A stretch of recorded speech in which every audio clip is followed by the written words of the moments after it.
Hi guys, welcome to Bini's kitchen. ഞാനിവിടെ ഗോതമ്പ് ബോണ്ട ഉണ്ടാക്കാൻ പോവുകയാണ്.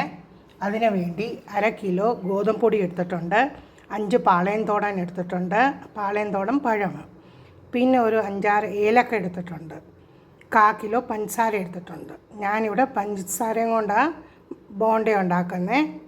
പിന്നെ ഗോതമ്പ് പൊടിയാണ് യൂസ് ചെയ്യുന്നത്, നിങ്ങൾക്ക് വേണേൽ മൈദ യൂസ് ചെയ്യാം. സാധാരണ ഗോതമ്പ് പൊടിയാണ് ബോണ്ട ഉണ്ടാക്കാൻ യൂസ് ചെയ്യുന്നത്. ഞാനിവിടെ പഞ്ചസാരയും പാളയംതോടൻ പഴവും കൂടി ഒന്ന് മിക്സിക്കകത്ത് അരയ്ക്കാൻ പോവുകയാണ്. അങ്ങനെ ഞാൻ പഞ്ചസാരയും പാളയംതോടൻ പഴവും ഏലക്കയും കൂടി ഒന്ന് അരിച്ച് ഇവിടെ ഞാൻ ഒരു പിഞ്ച് ഉപ്പ് ആഡ് ചെയ്യുന്നുണ്ട്. പിന്നെ സോഡാപ്പൊടി ഒരു 1/4 സ്പൂണ്. ഇവിടെ ഞാൻ മാവ് മിക്സ് ചെയ്തുകൊണ്ടിരിക്കുകയാണേ. ഇവിടെ ഏകദേശം എനിക്ക് 1.5 കപ്പ് വെള്ളം വേണ്ടി വന്നു ഇതൊന്ന് കുഴയ്ക്കാൻ. ചപ്പാത്തി മാവിൻ്റെ കൂട്ട് ഒത്തിരി ഹാർഡായിട്ട് കുഴയ്ക്കണ്ട, കുറച്ച് ലൂസായിട്ട് വേണം ഇത് കുഴയ്ക്കാൻ. നമുക്ക് വേണേൽ ശർക്കര ചേർത്ത് ഇത് ഉണ്ടാക്കാം. ചിലർ വന്ന് അതിനകത്ത് ജീരകം ഇടുന്നുണ്ട്, നല്ല ജീരകം. ഞാനതൊന്നും ഇടുന്നില്ല, ഏലക്ക മാത്രമേ ചേർത്തിട്ടുള്ളൂ. ഇനി ഇതിങ്ങനെ നല്ലപോലെ കുഴച്ചിട്ട് നമ്മളൊരു 2 മണിക്കൂർ ഇതൊന്ന് വെക്കാമേ, റെസ്റ്റ് ചെയ്യാൻ വെക്കാം.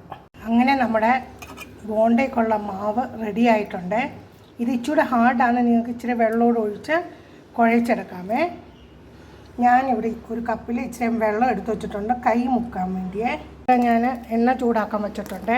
അങ്ങനെ ഞാൻ കൈ ഇവിടെ ഡിപ്പ് ചെയ്ത് ഇവിടെ ഇങ്ങനെ മാവൊന്ന് ഉരുട്ടുവാമേ. അങ്ങനെ നമ്മുടെ ബോണ്ട റെഡി ആയിക്കൊണ്ടിരിക്കുന്നു, വീറ്റ് ബോണ്ട. എനിക്ക് ഒത്തിരി ഇഷ്ടമുള്ള പലഹാരമാണ്. മീഡിയം ഫ്ലെയിമിൽ ഇത് നമ്മൾ ഉണ്ടാക്കാവൂ, അല്ലേ അകം വേഗത്തില്ല. അങ്ങനെ ബിഗ് ഗുലാബ് ജാമുൻ പോലുണ്ട്. നമ്മുടെ ബോണ്ട ആയിക്കൊണ്ടിരിക്കുന്നു.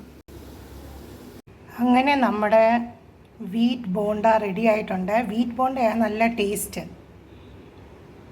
സൂപ്പറാണ്. നിങ്ങളും ഒന്ന് ട്രൈ ചെയ്ത് നോക്കൂ, super taste. Thanks for watching my video. Please like, share and subscribe my channel. Thank you.